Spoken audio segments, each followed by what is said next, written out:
up, guys? This is the Aztec Warrior, Alex Cruz.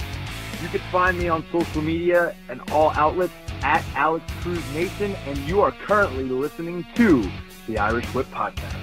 Yeti, you're a moron. Put it this way, I think Sami Callihan might as well just change his name to Invader 1. I want to know why. Like, he can dodge any question. Like, I'll tell anyone that. You can tell me but I'm going to ask specific questions.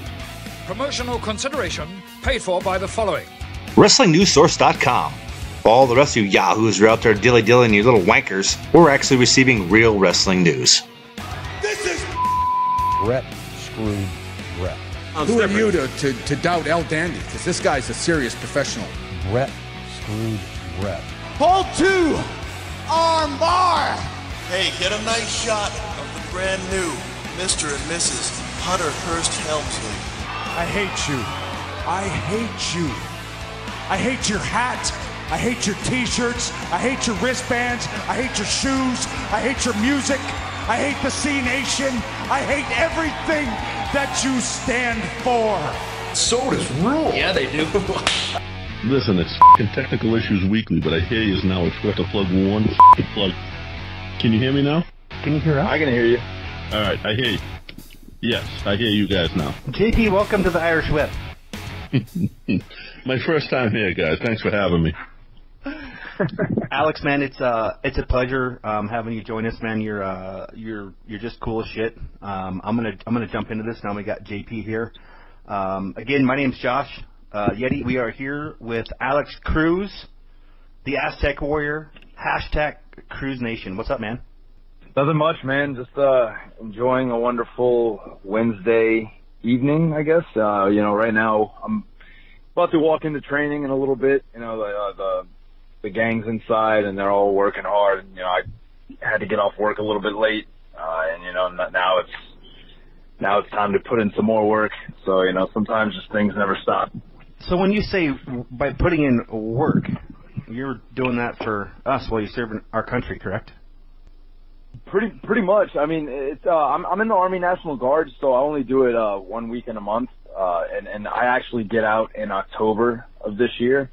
But like I said, I actually run a gym, so on top of that, I run another fitness center, which is basically for Elev8PRO, the performance center. So like, I run an actual like gym, and then I run a wrestling training center. On top of a wrestling company, on top of my career, on top of, still finishing my military duties, and on top of just being a dad, husband, etc. So yeah, my schedule stays pretty busy. There's really no downtime except when I'm sleeping. How does the National Guard stuff, I understand it's only one weekend a month, but most of your wrestling bookings are going to be on the weekends. How does that work? Do you just skip that weekend, or are they understanding? I actually, so basically, I try to only take local bookings on drill weekends. Like, when I get off, like, usually, luckily, the last 2 years of my contract, I kind of just do a recruit sustainment program where we basically go in and we act as, like, mini drill sergeants / like, intro to the Army for the kids that are about to leave for basic training and really get eaten up alive by the drill sergeants. So pretty much what I do is, like, we do that, and usually they let out around 2-3 o'clock. So as soon as I get out, if I have a local show that day, it only takes anywhere between 1 to 2 hours, maybe sometimes 3 hours to get there, and I usually make it with more than enough time. And I make that work. And then, usually I'll drive back after the show, get in about 1, 2 in the morning, and then, shower, go to sleep, and then drill Sunday morning. So I've been doing it for almost 4 years, with wrestling. So it's pretty much clockwork now at this point. One of the things in doing the podcast that I've noticed is you hear the same promotions over and over again when it's a reputable promotion. And Elev8PRO has been one of those, whether it's through you, Ray Fury, Rex Andrews. That's one of the ones with some of the top guys that are on that level from the southern states keeps popping up. Like, how good is Elev8PRO? It has to be one of the better ones down that way, I would assume, right? I I would like to think so. Obviously, I'm also the owner of Elev8PRO, so it's kind of weird how it all came out. It's just one of those things, man, where I started in a different promotion in a different school, and it just wasn't for me, and I left there and wanted to just kind of do the whole indie wrestling thing and travel and put in the miles and the work and kind of handle my own bookings. And honestly, that's not leaving my original home promotion is when my career started to take off, and I really started learning about wrestling and psychology and what it is, and really putting in the miles and the travel. And where I live in Chalmette, Louisiana, that's the area where Mid-South Wrestling used to be really big back in the 80s and early 90s. And I mean, wrestling was a huge thing down here. So I just got to fire up my butt one day, and I was like, you know what, let me see if, why don't we try to bring wrestling back to St. Bernard Parish? And my former business partner, where, I had a business partner that started this with me, and then, he stepped away a few months ago. We started this thing together and came up with Elev8PRO, and we really do try to bring in and showcase some of the best independent wrestlers around the country. And our thing is, together we rise, and we want to elevate the community and indie talent, and not just use the same backyard guys all over. That's a lot of places you see the same local guys in the same promotions within miles from each other. Like I tell everybody, if it wasn't for Elev8PRO, I wouldn't be wrestling in the state of Louisiana, because it's just kind of like dead end over here, except for Wildcat Sports. Wildcat Sports is the only other promotion that I would say really is kind of like that well-known one in Louisiana. They've been around the longest. That's actually where I started. I'm not going to really hold anything back. There might be some mixed feelings there from the other end, but, it was just something I had to do for myself in business, and I'm not going to really bash them or anything like that. It's just not me at all. But, Wildcat, they're the big dog out here in Louisiana. They've been around for years, and they have a reputable school as well. And, Elev8PRO, we feel that, we're the fastest rising, youngest company in Louisiana, but also in the entire Gulf South. And, we're really doing a lot of things, man. We're on Fight TV, and we've been bringing in, we've brought in Pentagon Jr., Matt Cross. We've brought in Rex Andrews. We've had Ricardo Rodriguez here before. Just a lot of people have come here, and, we've really showcased a lot of really good indie talent. So I'm hoping we're doing something right. It's I mean, I can't really say anything more than that, but I'm glad that you guys are hearing the name and it's popping up. And I'm up in Boston, and I'm seeing your flyers all over Facebook, and I think that's awesome. I started out I never wrestled, but I always helped out on shows. I was the guy out hanging up posters 15 years ago, setting up the room, that stuff. And the reach now that companies have with social media is just so incredible. And it's great because, stuff like Fight TV, where you can go on and watch. I can go watch an Elevate show if I want. You know what I mean? It's cool because you don't see, like you said, shows up in Massachusetts, we get the same guys at every show. And some of them are awesome. And some of them are okay. And some of them are in the ring. I won't put names, but they know who they are, and they know that they do it as a hobby. But you can get to see, so instead of going to a show and seeing those same guys week after week, you can go and watch something different every night just about. Yeah.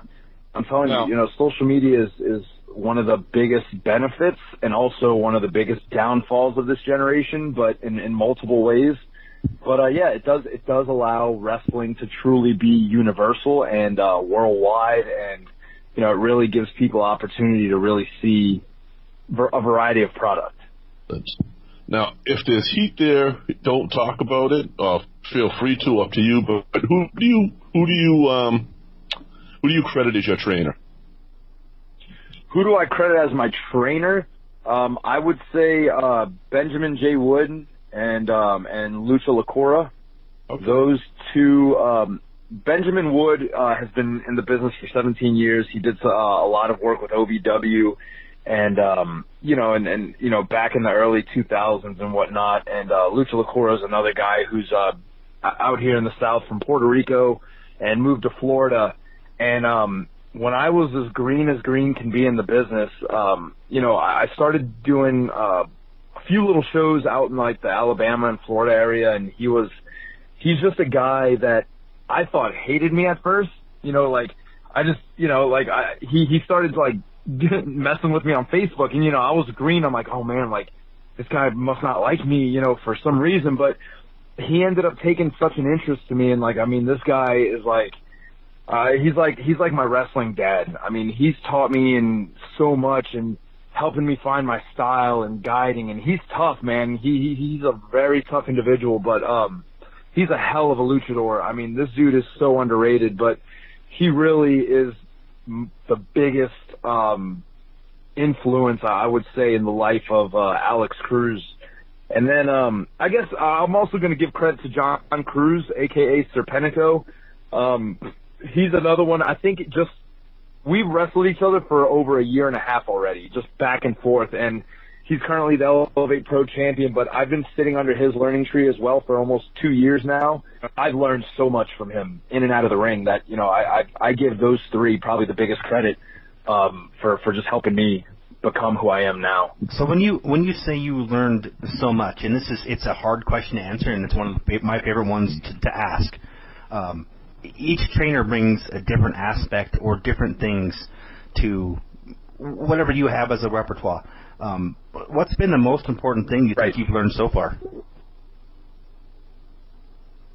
I think psychology, knowing when to do things, when not to do things, understanding why we do these things. It's anybody can just learn moves, but understanding why you're doing something here, why you're doing something there, the professionalism, etiquette, just learning how to call things in a ring. I think just the overall understanding of why we do things, at what moments, picking the right times to call an audible or do something in a match, that is, I think, that's an area where you never stop learning no matter what, but I think that is where I've gotten my biggest understanding from them, is putting the puzzle pieces together correctly versus oh, hey, this one kind of fits and it kind of makes the picture. So no, it's legitimately learning where to place things in a match and how to really go about it. Because at the end of the day, wrestling is about reaction. And that's what that's the one phrase he always stuck in my head. Wrestling is about reaction. We work for a reaction.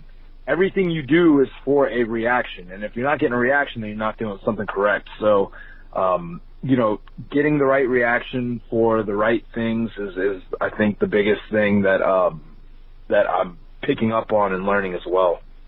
Psychology, 9 times out of 10, psychology will always get a reaction. Psychology, storytelling in the ring will get a reaction as often as a flip.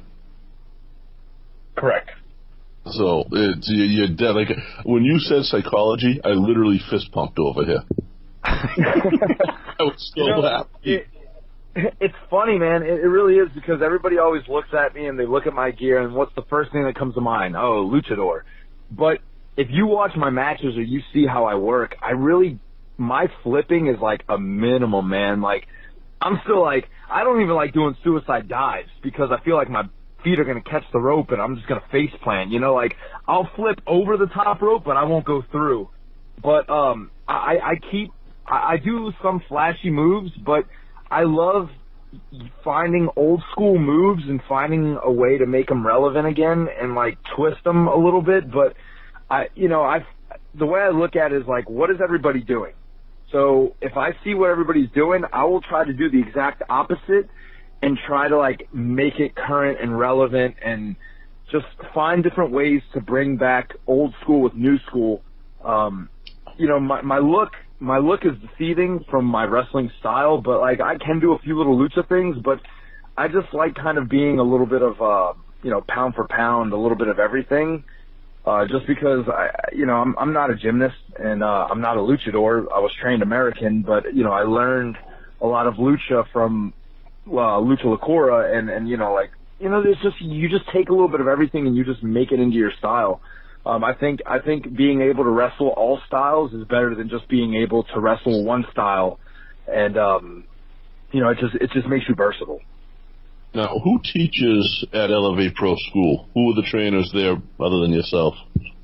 The head trainer is Benjamin J. Wood. Okay. He started at Wildcat. I actually met him at Wildcat, and then he eventually kind of went his own path. And when we started Elev8PRO, and I was looking into getting a ring and putting it somewhere so we could train, things just kind of happened, and he came over here, and Ben's the head trainer over here, man, and he's just 6'5", just an old school big tall guy, and he's very passionate, man, very passionate, and that's a good thing but a bad thing as well, man, because obviously there's an expectation, and everything was, man, back in OVW, you guys complain about doing just a minute of this, but we used to have to do 7 minutes of this, and we'll be sitting there booking shows, and I'll tell him how much somebody's, how much a booking fee is, and he's like, man, are you kidding me?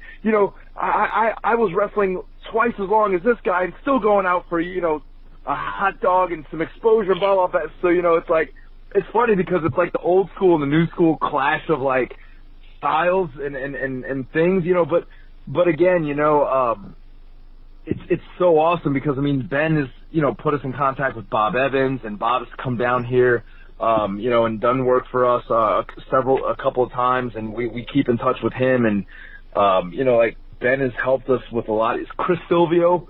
Ben got us, Chris Silvio's a good friend of Ben Woods, and, Chris Silvio is, Jesus, that man is a wrestling genius. His seminars are just unreal. He doesn't even like when you call them seminars. It's a workshop. He busts out a laptop and notes and a PowerPoint and an outline, and then we get to the ring to do different things. Luckily, Ben's experiences and his travels and his wrestling career, has been able to benefit us as well as a company. And, Ben comes in, each week, and we train 2 to 3 times a week, 3 hours a day. And, we really are able to do a lot here. I'll be hanging with Bob next week. Oh, I love him, man. I love Bob. Hang with Bob, get better. It's so much. Always. It's such a small world. Like, there's no way in a million years that I would have thought that you would have brought up Bob Evans' name tonight. Bob is great. His statuses, I think Bob Evans, we talked about social media. Bob Evans' social media presence is far like surpassed anybody else, I think, in the wrestling business, because the info Bob puts out on social media in the wrestling world is worth so much money that people would pay for this stuff. But he'll put things out on social media, and then his seminars are just, they're gold. They are gold. And some things people get offended on that Bob might post, but quote unquote and respectfully, if you're one of those like shitbags that kind of like falls in your kind of in your lap, then it's to each his own. But his stuff is just golden, and Bob is, oh man, so wise. A guy who started from nothing, and in the last like 10 years, his career has just blossomed, and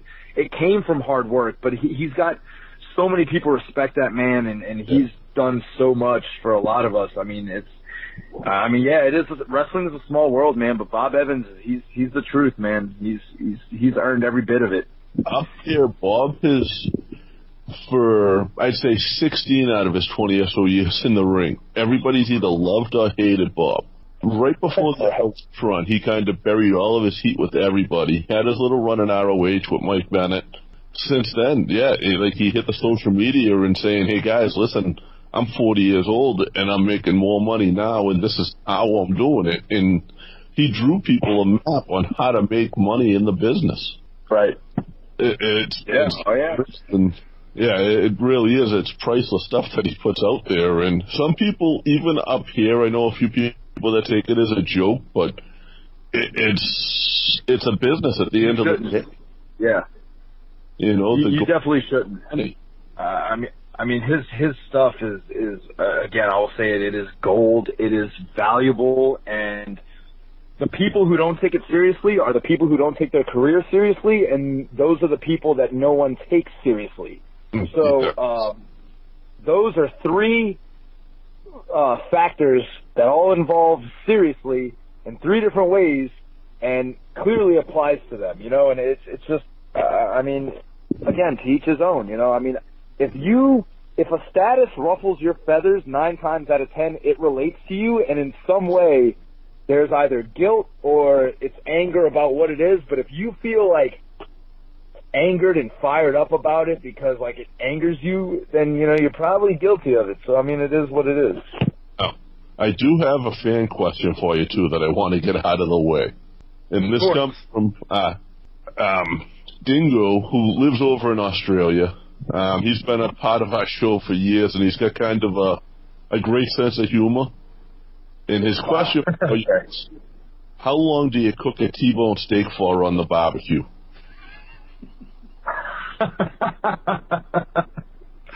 Oh man, you know what? I hear about the barbecue in Australia, so I'm hoping this isn't like a trick question. No, not at all. Man, very innocent as far as that stuff goes. I'm gonna say this because I like cooking a lot of ribeye steaks. I normally don't do. I love T-bones, but how long do I cook it? Honestly, I don't keep track of time. I feel my steaks out. So like when I throw a steak on the grill, I know I'll flip them I'll turn them every so many minutes, like every 1 to 2 minutes back and forth to cook evenly.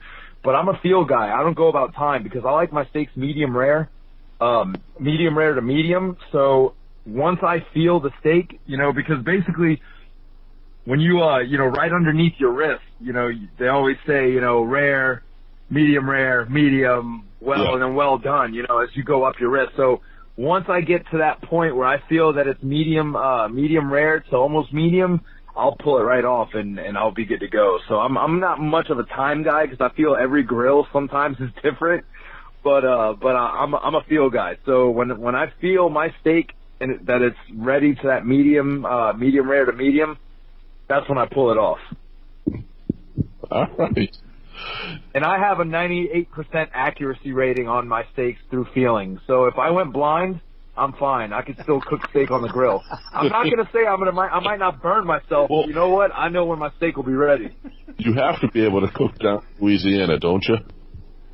Oh, without a doubt, man. But I can cook a lot, man. I love cooking Italian food, ribs, a lot of pork, ribeyes, man. I love it, man. I love cooking. Here's the biggest thing, and I'm gonna switch gears a little bit. We're about halfway into this, so I want to get into some of the things that you are becoming known for, which is number one, kids and taking time for the kids when you're at the shows. Yeah. And it's how important is that to you, especially with your daughter, to show just that respect and when she's there? What does she think of Dad when you're out there hanging out doing your thing? As she gets older, her emotions get a little bit more. She just turned 3 yesterday, and like when we just had a show a few weeks ago, I mean, she started kind of crying at one point. My mom was telling me because she was like, "No, Daddy, no, like stop beating up Daddy, whatever." So but then like after like she'll kind of be a little distant at the end of the show, but then she'll come and give me a big hug and stuff, and like I'll get my loving again, but she's understanding it. Like she's kind of like, she doesn't understand like what it really is, but she understands like the concept of what I do in a way.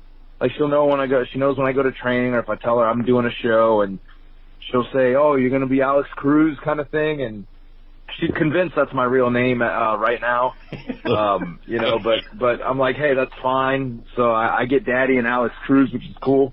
But I think when it comes to kids, man, a lot of wrestlers, you hear a lot of the same answers, but you got to think about it as the future. You know, if you take for granted the perception that your actions gives off to a child, then your mentality is completely screwed up, because that one time you turn away a kid, that one time you have an attitude, can break the spirits and crush the dreams of kids everywhere, or their future, or, you know, I mean, you know, kids, when I was little, I looked up to the Power Rangers, you know, and it's like, anytime someone would be dressed up as a Power Ranger, you know, like, you would believe that's really them, and you know, getting a hug or a high five, it's inspiring. So when a kid sees an athlete or a football player, a basketball player, and you give them a smile and you give them that attention, they take that to heart, and you know, it inspires them to you know, they'll never forget the day you took a picture with them, or the day you gave them a high five, or you said their name, or you looked at them in a crowd, or you hugged them after a show. Whether you're famous or on TV or just an indie wrestler, they will never forget that moment. And when they get older, and if they take that career path or whatever it is, they'll always be able to tell you know what, when I went to wrestling, the guys used to give us hugs and whatever, you know. And just as they will never forget that, they will never forget the moment they're going to be like, oh, well, I tried getting an autograph, but the guy said, oh, it's $5 for an autograph. Or I wanted to take a picture with a guy, but they wanted to charge me $20. You know, like, I understand certain things have a price, but autographs and pictures and stuff like that, I would never charge for, taking or giving. You know, I mean, to me right now, we're in a world divided. And I think positivity, love, peace, joy, happiness is what needs to be more than ever insinuated and pushed forward and stressed more than anything. So any chance that we can do that for a child and inspire them and give them words of wisdom and advice to just kind of stay on the right path and move forward, I think that's where pro wrestlers and the importance of that a little bit of attention at a show goes, and it does go a long way. Did you have those same thoughts and feelings before you had your daughter? To be honest with you, let's see, my daughter was born after I started training, and you know, so the year, actually my first year within the business, you know, but even before that, you know, I was still in the military, and I still dealt with little kids who saw soldiers, and you know, I was picked on when I was younger, you know, and now that I'm, you know, once I joined the military, got a little bit of muscle, a little bit of tattoos, you know, and you know, I always told myself that anytime I would ever see a kid being mistreated, I would step in no matter what. So my mindset was very similar even before I had my daughter, but now as a dad, you know, it's like it's only tripled, and I do take that very seriously. And I'm very emotional now. I'm more emotional now than I ever was before. I mean, and I have no problem admitting this. You know, like the other day, you know, this happened with Moana. It happened with Hercules, and dude, it happened with I forgot what other movie I was watching, but you know, we're sitting there watching these movies, and in Moana, when she's out in the ocean and her grandma comes back as a stingray, who the hell's getting teary-eyed? I am. And then freaking here comes Hercules. I've seen this movie a million times, one of my favorite Disney movies, and you know, when he's singing about going the distance and all this other stuff, I'm like, man, I started getting teary-eyed again. You know, and I'm like, what is going on with me? I don't get teary-eyed over stuff, you know, but like, once you're a dad, everything changes, you know, like these sentiments and emotions take over you, and man, you know, it's a whole nother world then. It's a whole new world. It is, but not the Aladdin pun, all right? I figured over Disney movies. I was praying one of you guys caught that. Oh, hey, believe me, just like last night, before they even said anything, I caught the NSYNC reference that came through us in his promo. I looked at my wife, I was like, did he just sing This I Promise You by NSYNC? And then like Daniel Bryan and them were like, Kane, was that NSYNC? And he's like, so what? You know, I'm like, Jesus Christ, man, how many adults really caught that, you know? I'm gonna go. Yeah. I'm gonna touch one more thing. You touched on something it's a pretty serious aspect for me, and I can hear in how you talk about kids. But I mean, you were bullied as a kid, correct? Yeah. I mean, of course. to a point where, I mean, it messes up the mental psyche. And I applaud you for the stuff that you're doing, and the stuff you continue to do with kids. It's an amazing thing. Definitely, man. Thank you. Like I try to, whatever way this happens. I mean, I don't know where my career is going to go or, what the ultimate goal is. But if I can use this at least within my community to talk to you, I go to a lot of schools around here, and I do this thing called the Together We Rise campaign, where we go to the schools and we talk to these kids about, pretty much like self-acceptance and accepting, accepting themselves for who they are and just trying to motivate them to love one another and to be nice to one another. It's not so much anti-bullying, because that's so vague and just kind of like, don't bully others. No, I try to go in there and teach them, like, to accept yourself for who you are, because each person is put on in this world to stand out. They're each here to offer some new skill that is going to benefit somebody else. Somebody might open up a restaurant and they're going to be feeding tons of people on a daily basis. Other people are going to be in the medical field saving lives. Other people are going to be on the streets as police officers keeping their community safe. Some people are going to be keeping country safe in the military. Some people are going to be pilots, getting people from A to B safely. Everybody's got a skill that is going to contribute into the betterment of the world. And, some kids who play music and instruments, they shouldn't be ridiculed for it. Everybody loves music. We need those guys. Pictures, paintings, we need artists. And it's like, I try to tell these kids, like, look, instead of making fun of someone for being different, encourage it, appreciate them, thank them, because they are eventually going to keep things alive.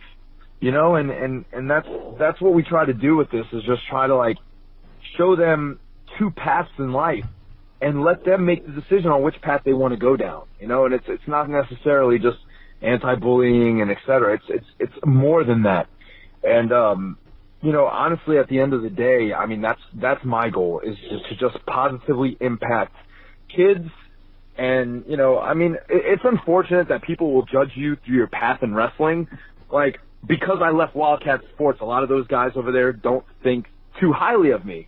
But my character will never change. 9 out of 10 people who know me know that this is me, and this is, I mean, I'm only, like, this is the only thing I know is, just, I'm a big operations guy. I love the way things work and running things and et cetera, and that's pretty much what my life consists of. But at the end of the day, like, I want to make an impact in the world. And somehow, in some way, if we can just continue being adults and parents and role models for children, and just spreading positivity and joy and peace, and just smiling at random strangers or little jokes in a store with someone random, like, it's positivity, and someone will benefit from that in some way. So it's not just about being a good babyface wrestler and hugging kids or whatever. It's just about being a good human being. Not everyone is gonna appreciate or value the way you go about things or make certain decisions, but you're not here to make everybody happy. If 5% of people hate me, that's fine, because if 95% of people will vouch for me and and understand what I'm doing and appreciate that, you're always going to have haters. But if you're impacting a large sum of people, they will always love and be there for you and back you up 110%. And the other 5 people are just going to be hating from the sidelines, trying to figure out their own lives still, So it's a give or take thing. You're not going to make everybody happy, but, every bit goes a long way. How long have you been in the business? How long have you been in pro wrestling? You're going to shit, JP. 4 years. 4 years in November. Total. I'm stunned. I did the I told you. When you said your daughter was born when you were training, and you had said she was 3 years old, you have, and I've never been in the wrestling business. Like I said, I've been around it for a long time. You have such a veteran attitude. It's incredible. I had honestly thought you've been doing this for like 10 to 15 years from talking to you until you said that about your daughter. Yeah, man, I think, to be honest with you, man, it's just, I think I'm surrounded by so many veterans that and obviously, going out on my own when my old place, you know, they wanted to see me fail. Like, I had to mature quick. I had to learn quick. And, you know, I have all these younger guys that, you know, do look up to me. And, yeah, I don't have all the answers to everything, and that's luckily, you know, why we have such a good team built here. But yeah, man, you know, but it's also the military in me as well, because, I mean, that was a lot of discipline and structure, and you know, that still had to play a lot with me. And even my parents, I mean, they were always strict on me growing up. And, you know, I think it's just my character. I would want to say that, you know, that they instilled in me, like, yes, ma'am, no, ma'am, you know, yes or no, sir, everything. So there's just, it's a lot, man. I think it's a lot. And I think it's a team of people throughout my life that have helped me become this. And I think it's not just, you know, the fact that I sound or talk like a veteran. I think it's just my life experiences, because the way I look at it, and I tell everybody, if wrestling ends tomorrow, I can still be successful in other areas and still be okay because of my experiences and the way I've set up my life. You know, that's why I don't get mad when veterans say negative things or other people want to see you fail or whatever it is, because I'm like, you know what? Some of you guys, this is what you're banking on. But I wanted to make sure that in every aspect of my life, I was prepared in some way, because you're only one injury away from never doing this again. So I don't bank and put all my chips into the wrestling basket. You know, I try to wrestle as much as I can, yes, but I still have to make sure that my long-term plans are still intact and everything is there, because you just never know. Wrestling is always limited, and there's only a timeline on everybody's body. So you just kind of have to, you know, pick and choose your battles. And you know, the promoters, you're a promoter at this point as well as a wrestler. The promoters aren't making millions. There's only one Vince McMahon out there. Correct, exactly. The schools aren't making millions. But you do it for the love of it. You do it because you want to see, like, together you rise. Together you guys will all rise. You're going to teach the new class how to be better people and how to carry themselves the way you do. And I think that's unbelievable. Like, one of the we talked a lot about is the schools. Like, he's out in Montana where they have, like, wrestling, once every 3 years or something? Exactly. Unless it's flip. Yeah. I'm in Boston where I can pick a show, usually 2 or 3 on Saturdays, one on a Friday and one on a Saturday if I wanted to. So I see a lot of the schools, and I see what schools work, what schools don't. It's not always the ones run by the guys who have been on TV. It's sometimes it's the ones where the guys have just been around for a while and been around the right people, and I can tell that. So I love that. Yeah. So if somebody is really interested in doing this, and somebody wants to say, I want to go to Elevate and I want to learn how to do this, how does one go about doing that?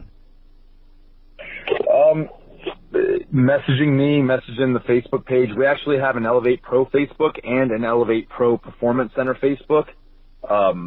And we have a website as well, www.elev8pro.com. So there are different options. You know, you can message me personally, you can message the pages, you can go online and find the info, stop in if you're local. There's definitely different avenues to go about it to find where we are and how to get in touch with us. And do you find, like, this is, I mean, just like anywhere in society, you've got 10 people that show up, 5 may be serious about it, 3 may really all the time, and then 1 actually works out. All the time. Yeah, you know, I used to care so much at the beginning about, you know, everybody that would come in, but then you got to understand not everyone's going to last. You know, you might have, like, 10 might show up, 5 might stay a long time, and then, like, only 3 make it, you know, like, and you know, it happens all the time. I mean, some start later than others and debut before the ones that have been here for months, you know. I mean, it's just, it all depends. I mean, we're very strict on that, too. Like, I just don't let, you know, a lot of places, there's some quote-unquote places that are like, oh, hey, we'll train and your debut matches in 2-3 months. I mean, one of my guys that is doing very well right now, you know, our best student, the dark horse, Nick Marcos, he debuted, his first match was 5-6 months in, and because he just got it. He got it. Then there was another guy who started when he was 18, the man under par, Dale Springs. He's our golfer, and he trained for 10 months before his debut match, and he is doing excellent now. You know, like, everybody has a timetable. You know, we do not rush anybody, but I don't normally I like to look at like a 6-month minimum. Nick was just a different scenario because, man, he just got it. He just got it, you know, and he's actually one of my big rivals right now here. And you know, so it's like, it's pretty cool just seeing them progress, you know, because I'm not one of those promoters that like, I scrap myself or do anything. I just support the show with like the cool, intricate storylines. And my goal is to watch these guys that come through, like, push themselves and elevate themselves, no pun intended, and really just kind of like see if they can take the torch and run with it. You know, like, this isn't for me. Like, this is for them. You know, like, I'm just, you know, like, I just want to see them and like their careers unfold and, to see where it can go, you know, like, I think that's the purpose of my career, you know, like, I want to have a solid career and work for reputable promotions, but, I'm an operations guy. I want to see these guys. If any of these guys make it, that's like me making it, you know. I don't know if making it is going to be in my future, you know, but to see them do it, like, that's what I want. That would mean more to me than anything I could ever do. So, you know, so I'm hoping, you know, because I started at the back end of my 24th year of age.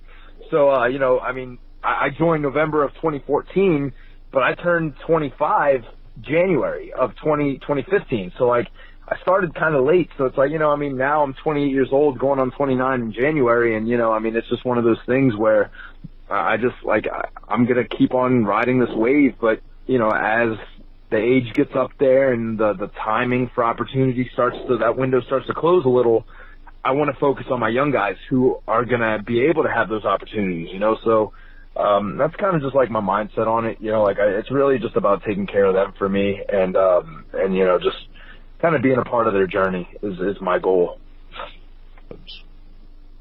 Yeah, and that's the trainer mentality, and that's awesome. I mean, how do you juggle all this stuff, man? How do you do this?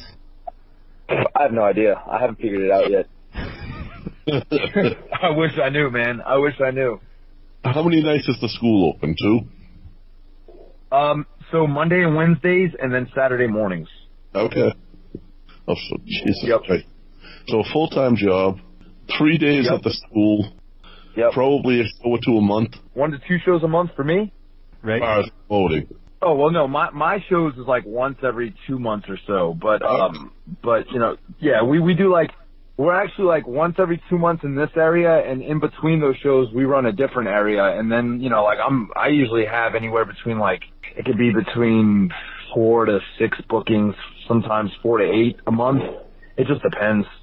Usually 4 to 6 is about accurate. So yeah, I mean, you know, you just have to find that balance. How do you, I guess that's the biggest thing, is how do you find that balance between you doing what you want to do with yourself as opposed to elevate as a promotion in the school? I mean, how do you prioritize that stuff? Pretty simple. I just, like, again, military, everything is schedule and structure for me. So, I schedule and structure my days to, you know, just kind of have the same pattern throughout the week. And you know, I know that 2 nights during the week is I'm here, but 3 nights out of the week, you know, I get off, you know, work, you know, at a good, you know, normal time, you know, like 4 o'clock, 5, you know, and then I'm home for the rest of the evening with my family. And then, you know, I have Sundays with my family, usually sometimes Friday nights.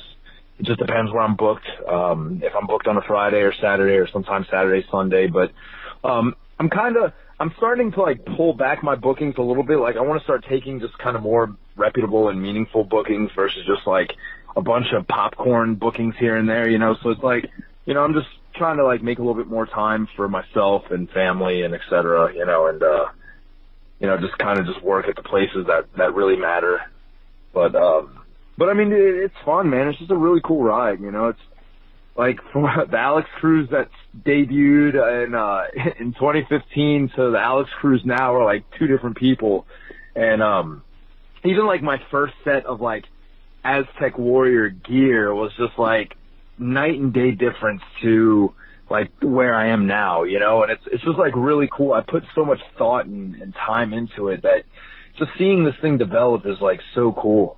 But But it just takes a lot, man. When you're passionate about something and you really want something to work and you want something to be different, you know, you really have to invest in yourself. And, you know, you can't just go on eLucha and buy gear and be different, you know?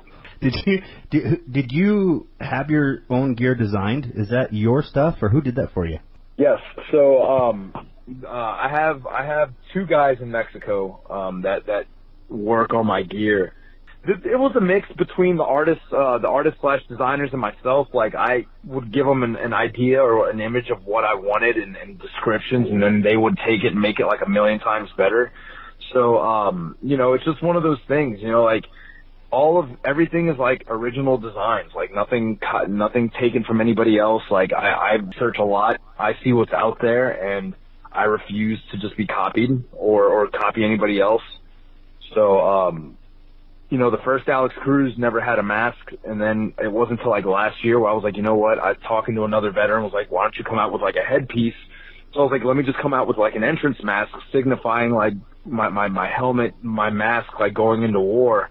And then, you know, I'd pull it off once I got into the ring, you know, as in like most mask guys keep their mask on, you know, and, you know, just finding ways to be different, you know, and then like I'm in the process of like doing another big gear change towards next year and like kind of restructuring my gear. So it's like, I mean, it's just finding ways to be relevant and not be the same old thing. I just went from tights to trunks. So it's like, you know, it's just a lot of little things, man, that just here and there, you know, like little tweaks, keeping it different. You know, Ray Fury and I probably I can only imagine what he and I's like total gear expenses at the end of the year would be, because we buy gear like some people buy fast food, you know.